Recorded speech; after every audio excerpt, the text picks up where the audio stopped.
ఓం నమః శివాయ. ఓం నమో నారాయణాయ. కర్మ నరదృష్టి నివారణ సంచిత కర్మ ప్రారబ్ధ కర్మ ఆగమిక కర్మ దగ్ధ నివారణ తులాభార కాల భైరవాయ నమో నమః. ఓం దిగంబరాయ విద్మహే సింహవాహనాయ ధీమహి తన్నో సంహార కాల భైరవ ప్రచోదయాతు. ఓం శ్రీ మహాలక్ష్మీదేవ్యై నమోస్తుతే. హరి ఓం.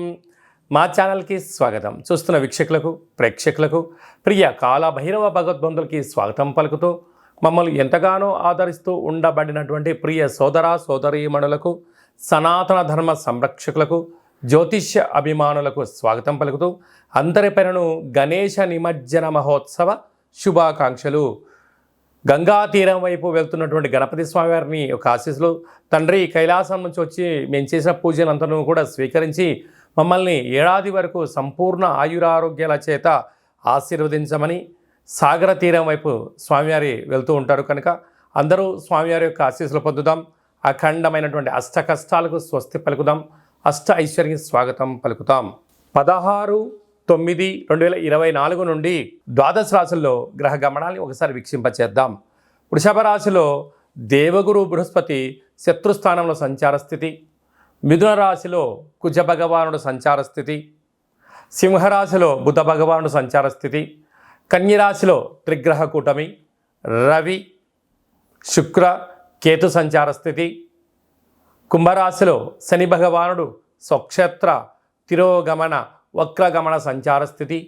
మీనరాశిలో రాహు సంచార స్థితిలో ద్వాదశ రాశుల్లో గ్రహ గమనాలు ఈ విధంగా ఉన్నాయి. తులారాశి వారు విఘ్నేశ్వర స్వామి వారి యొక్క గంగాతీర ప్రయాణ సందర్భంగా ఎలాంటి విధులను పాటించాలో ఈ వీడియోలో సవివరంగా సంపూర్ణంగా తెలుసుకుందాం. తులారాశిలో ఏ నక్షత్రాలు వస్తాయనగా చిత్తా నక్షత్రంలోని 3వ పాదం 4వ పాదం, స్వాతి నక్షత్రంలోని 4 పాదాలు, విశాఖ నక్షత్రంలోని 1, 2, 3 పాదములు కలిపితే తులారాశి. చాలామందికి పుట్టినటువంటి కాల సమయంలో డేటా బర్త్లు లేనటువంటి కారణం వలన పేరు యొక్క మొదటి అక్షరాన్ని అనుసరిస్తూ ఆ రాశిని తెలుసుకునే ప్రయత్నం చేద్దాం. రా, రి, శ్రీ, రు, రే, రో, తా, తి, తు, తే అక్షరాల వారందరూ కూడా తులారాశి జాతకులు. తులారాశి యొక్క అధిపతి శుక్ర భగవానుడు.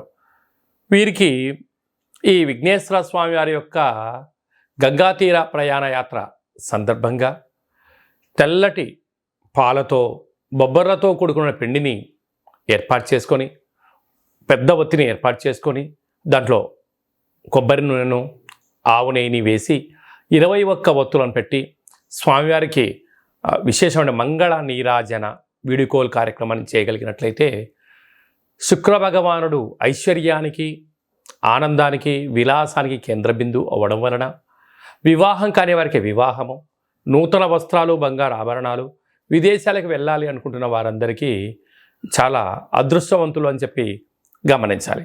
అలాగనే పంచమ స్థానంలో శని భగవానుడు వక్రగమన సంచార స్థితి ఉండడం వలన వృత్తులలో, ఉద్యోగాల్లో, వ్యాపారాల్లో తల్లిదండ్రులతో పిల్లలతో సకుటుంబ సపరివార సమేతంగా ఆధ్యాత్మిక చింతనలో పాల్గొనడం వలన మీకు ఎలాంటి సమస్యలు ఉండవని చెప్పి గమనించాలి. నూతనంగా వివాహమైన వారికి సంతాన యోగం, తల్లిదండ్రుల నుంచి పిల్లలకు రావాల్సిన స్థిర చరాస్తులు వారి సొంతమైతే 6వ స్థానంలో రాహు సంచారం చేయడం వలన కొందరు అంతర్గతమైన విషయాలను, అంటే మీ ఫోన్లో ఉండబడిన డేటా కానీ, ఫోన్లో ఉండబడినటువంటి బ్యాంకు లావాదేవీలు కానీ, ఓటీపీలు కానీ, స్థిర చరాస్తులపైన కొందరు కన్నేశారు. తస్మాత్ జాగ్రత్త. అష్టమంలో దేవగురు బృహస్పతి సంచారం చేయడం వలన తీర్థయాత్ర కార్యక్రమాల్లో కానీ, విదేశాలకు వెళ్ళాలనేటువంటి తొందరలో కొందరు మిమ్మల్ని రాంగ్ ట్రాక్ ఎక్కించడం, ఉచిత సలహాలు కదా అని చెప్పి అన్నీ తీసుకోవద్దు. అది ధర్మము, న్యాయము, అది 10 మంది చేసిన పనులలో విజయం కలిగిస్తుందన్నప్పుడు మాత్రమే మీరు ప్రయత్నం చేయండి. అన్నింటా విజయం మీ సొంతం అవుతుందని చెప్పి గమనించాలి. అలాగనే భాగ్యస్థానంలో కుజుడు ఉండడం వలన భార్య పైన భర్త, భర్త పైన భార్య ప్రేమానురాగాలు 2 అవసరము. లేకపోతే ఇంట్లో అంతా చికాకుగా ఉండడం, గొడవలు పడడం అనేక రకాలుగా ఉంటుంది. ఒకరు ఏదన్నా చెప్తే మరొకరు వినే ప్రయత్నం చేయండి. లేకపోతే రుణ సమస్య అని, రోగ సమస్య అని, శత్రు సమస్యని మీకు మీరే సమస్యను ఆవగింజను గుమ్మడికాయంత చేసుకొని ఎడబాటయ్యే పరిస్థితి అధికంగా ఉంటుంది. అలా కాకుండా మౌనం, ధ్యానం, ప్రశాంతత, ఓపికగా వినండి, చిరునవ్వుతో సమాధానం చెప్పండి. పెద్ద పెద్ద సమస్యల్ని తొలగించుకొని మానవ ప్రయత్నం చేయండి.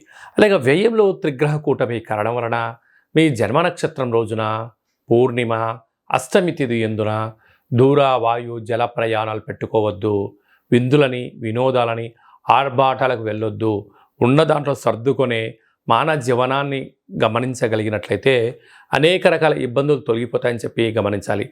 సాఫ్ట్వేర్, హార్డ్వేర్ ఉద్యోగస్తులు, హాస్య నటులు, సినిమా రంగాల వాళ్ళు, పత్రికా రంగం వారు, యూట్యూబ్, వాట్సాప్, ఫేస్బుక్ క్రియేటివిటీ రంగాలుగా ఉండబడిన వారు, వ్యవసాయ సోదరీమణులు, పశువుల నిర్వహణ కార్యక్రమాలు చేసేవారు, స్వయం వృత్తుల వారందరికీ ఓపిక, గైడెన్సీ అవసరమని చెప్పి గమనించాలి.